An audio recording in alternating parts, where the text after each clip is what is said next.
হঠাৎ প্রচণ্ড শব্দ, চারদিকে চিৎকার আর ধোঁয়া। হবিগঞ্জের শায়েস্তাগঞ্জে ঢাকা সিলেট মহাসড়কে ঘটে গেল ভয়াবহ দুর্ঘটনা।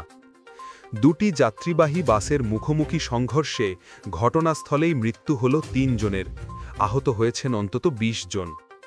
মঙ্গলবার দুপুর 12:30টার দিকে হবিগঞ্জের শায়েস্তাগঞ্জ উপজেলার কদমতলী এলাকায় এই ভয়াবহ দুর্ঘটনাটি ঘটে।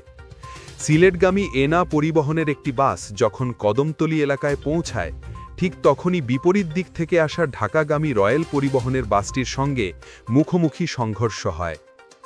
দুই বাসই মুহূর্তে দুমড়ে মুচড়ে যায়।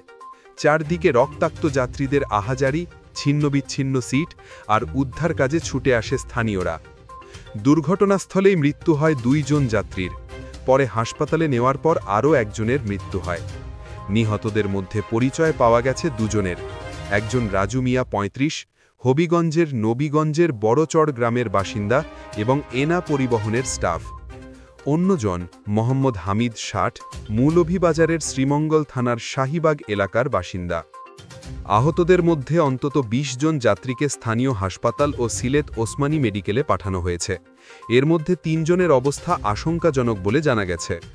শায়েস্তাগঞ্জ হাইওয়ে থানার ভারপ্রাপ্ত কর্মকর্তা আবু তাহের দেওয়ান জানিয়েছেন, দুটি বাসই মহাসড়কে মুখোমুখি সংঘর্ষে দুমড়ে মুচড়ে গেছে। স্থানীয়দের সহযোগিতায় উদ্ধার কাজ সম্পন্ন হয়েছে। বর্তমানে মহাসড়কে যান চলাচল স্বাভাবিক রয়েছে। দুর্ঘটনার খবর ছড়িয়ে পড়তেই এলাকায় নেমে আসে শোকের ছায়া। অনেক পরিবার হারিয়েছে প্রিয়জনকে, কেউ আবার হাসপাতালে লড়ছে জীবনের জন্য। একটি ছোট ভুল, এক মুহূর্তের অসাবধানতা, আর তাতেই শেষ হয়ে গেল ৩টি প্রাণ, ক্ষতবিক্ষত হল ২০ জনের জীবন। আপনার কি মনে হয় আমাদের রাস্তায় এমন দুর্ঘটনা কেন বারবার ঘটছে? কমেন্টে জানিয়ে দিন আপনার মতামত।